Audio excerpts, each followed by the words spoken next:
सतयुग को golden age माना जाता है। यह वह समय था जब धरती पर स्वर्णिम युग का आगमन हुआ था। इस युग में हर ओर सुख, शांति और समृद्धि का वास था। यह धर्म और अच्छे आचरण का युग था।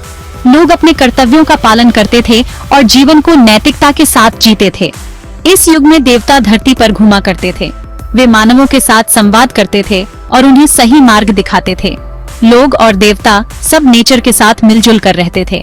प्रकृति के साथ उनका संबंध बहुत गहरा था। सतयुग के नगर भी इसी दिव्यता को दिखाते थे। इन नगरों की वास्तुकला अद्वितीय थी और हर इमारत में एक दिव्य स्पर्श था। ये नगर सिर्फ रहने की जगह नहीं थे, बल्कि ये जीवन के हर पहलू को समर्पित थे। आर्ट, कल्चर और स्पिरिचुअलिटी के केंद्र थे। यहाँ पर कला और संस्कृति का विकास होता था और लोग आध्यात्मिकता में लीन रहते थे। यह वो जमाना था जब धरती पर सिर्फ न्याय और शांति थी। हर व्यक्ति अपने कर्तव्यों का पालन करता था और समाज में सामंजस्य बना रहता था। नगरों को इसलिए बनाया गया था ताकि लोग अच्छे से रह सकें। इन नगरों की योजना बहुत ही सुव्यवस्थित थी और हर सुविधा का ध्यान रखा गया था। हर एक नगर की अपनी एक कहानी थी। इन कहानियों में उन नगरों की विशेषताएं और वहां के लोगों का जीवन समाहित था। ये नगर दिव्यता और मानवता के मेल का बहुत सुंदर उदाहरण थे। यहाँ पर देवताओं और मानवों का सह अस्तित्व देखने को मिलता था।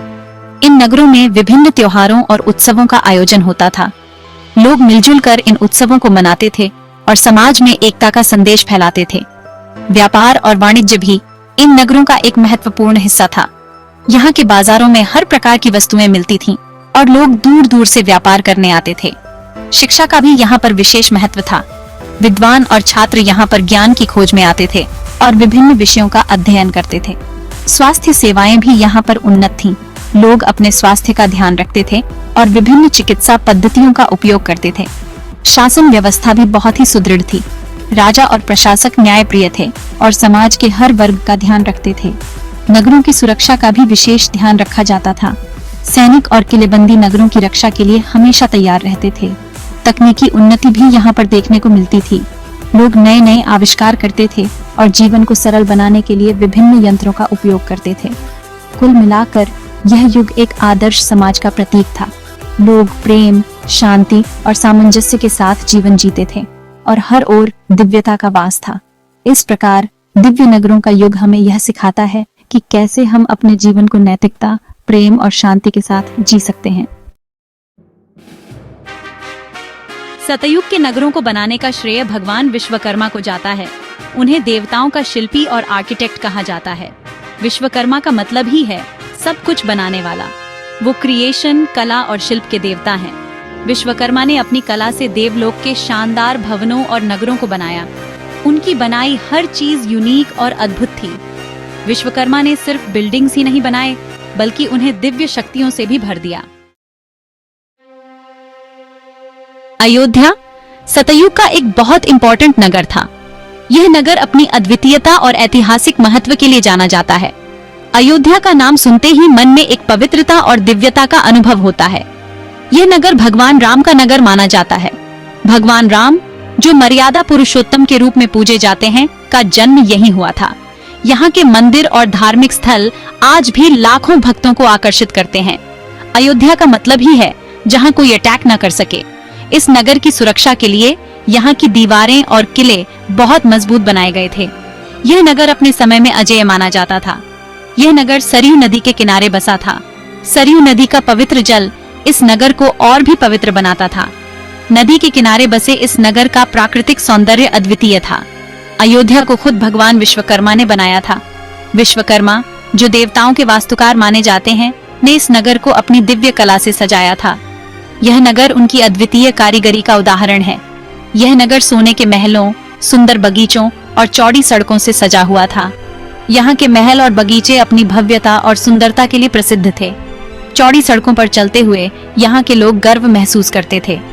अयोध्या के बिल्डिंग्स बहुत ग्रैंड और कलात्मक थे। यहाँ की इमारतें अपनी वास्तुकला और शिल्पकला के लिए जानी जाती थीं।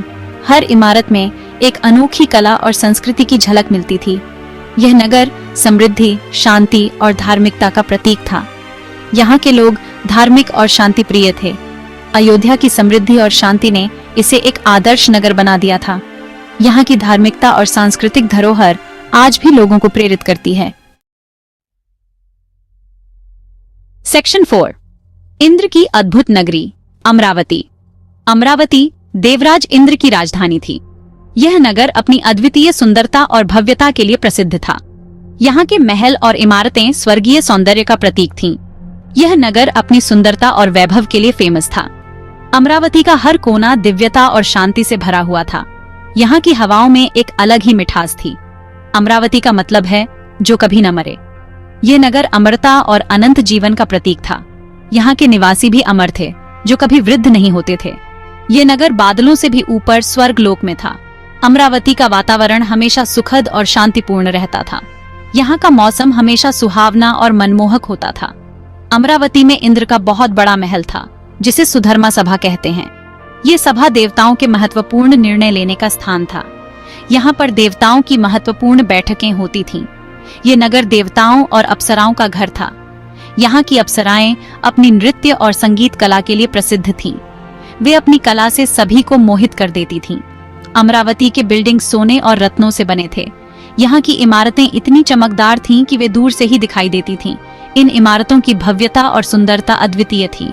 यह नगर दिव्यता और वैभव का एक अद्भुत उदाहरण था। अमरावती की हर गली, हर मोड़ पर एक नई कहानी छिपी हुई थी। यहाँ का हर दृश्य एक नई प्रेरणा देता था। अमरावती वास्तव में एक स्वर्गीय नगरी थी, जहाँ हर कोई जाने का सपना देखता था। सेक्शन 5, हिमालय की गोद में हिडिंबा। हिडिंबा राक्षस हिडिंब की बहन हिडिंबा का नगर था। यह नगर हिमालय की तलहटी में बसा था। हिडिंबा नगर अपने प्राकृतिक सौंदर्य और शांति के लिए जाना जाता था। यह नगर घने जंगलों और ऊंचे पहाड़ों से घिरा हुआ था। हिडिंबा नगर के बिल्डिंग्स लकड़ी और पत्थर से बने होते थे। यह नगर प्रकृति और इंसान के बीच के तालमेल का प्रतीक